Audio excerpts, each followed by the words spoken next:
All right, guys, keep an eye on the channel. I just did a couple videos here. I got one of the Pilot Roadrunner car here, and then I did one of the 68 GTX over there. Both awesome cars. And but I wanted to talk with Lee a little bit. He actually had to go home and do some things, take care of business. But I want to at least make sure that I go around this RT here in the center. Really awesome car, 69 Dodge Coronet RT, beautifully done. Lee does a really nice job on these restorations with his team. I know he doesn't have a lot of people in his shop, but they really get to it and they get it done. They do a really nice job.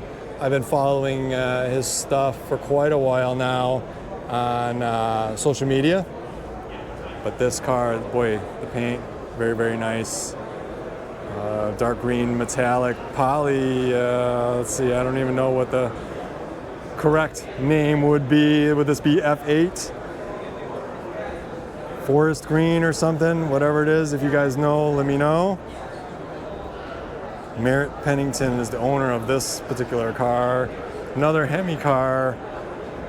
A lot of attention to details in terms of the numbering and things, painting of the battery cable, several different things in here that I'm seeing that are just definitely paying attention to detail for sure. Great car. Very nicely done. But yeah, I didn't want to leave this area, do two out of 3 cars and not spend a little bit of time on this one. So 4-speed car here. Very nice. I would drive this all over. N96. All 3 of these cars have steel wheels.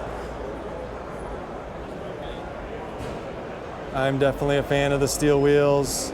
I know a lot of you guys on the social media stuff are always telling me to put 5 spokes and Kragers and things like that, but I'm just a fan of the steel wheels and dog dishes, so it is what it is. Great car, very nice. Lee, if you're watching the video, you did a really nice job, you and your team. Appreciate you spending some time talking with me, and we'll see you at the next Muscle Car and Corvette Nationals. So if you guys like the videos, please hit that subscribe button. Thank you very much for watching. Really do appreciate it. And we'll talk to you guys later.